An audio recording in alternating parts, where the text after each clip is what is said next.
Luc Châtel présentait donc ce matin les mesures pour sécuriser l'examen du baccalauréat. L'objectif, ne pas revivre l'incident de l'année dernière. Laetitia Soudi, vous êtes en direct du ministère de l'Éducation nationale.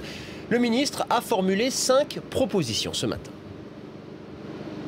Oui, des mesures qui seront mises en place dès la session 2012 du baccalauréat. Première proposition est la signature d'une charte déontologique qui a été envoyée à toutes les personnes qui participent à la chaîne logistique du baccalauréat. Ensuite, plus de sûreté des locaux. 22 académies ont déjà réalisé un diagnostic dans ce sens. Enfin, plus de sécurité informatique avec notamment des clés USB codées, des ordinateurs dédiés au baccalauréat, plus de surveillance des élèves aussi. Et enfin, en cas de fraude, davantage de réactivité. Je vous propose d'écouter à ce sujet le ministre de l'Éducation nationale au micro de Clément Dalmar.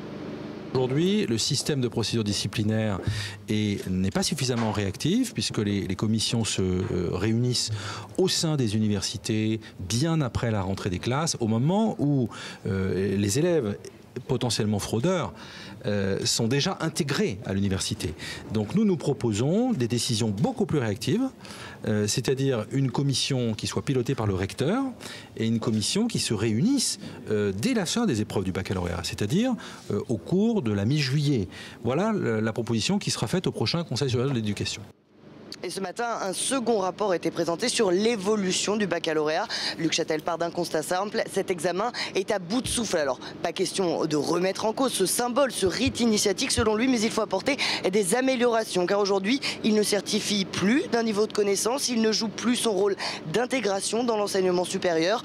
Plusieurs pistes donc, moins de poids des épreuves facultatives, plus de contrôle continu et des notes éliminatoires dans certaines matières. Le débat est donc lancé. De toute façon, ces propositions ne pourraient pas être mises en œuvre avant la session de 2014. Et d'ici là, vous le savez, il y aura une élection présidentielle et peut-être un changement de majorité. Laetitia Soudi en direct du ministère de l'Éducation nationale avec Nicolas Bernard.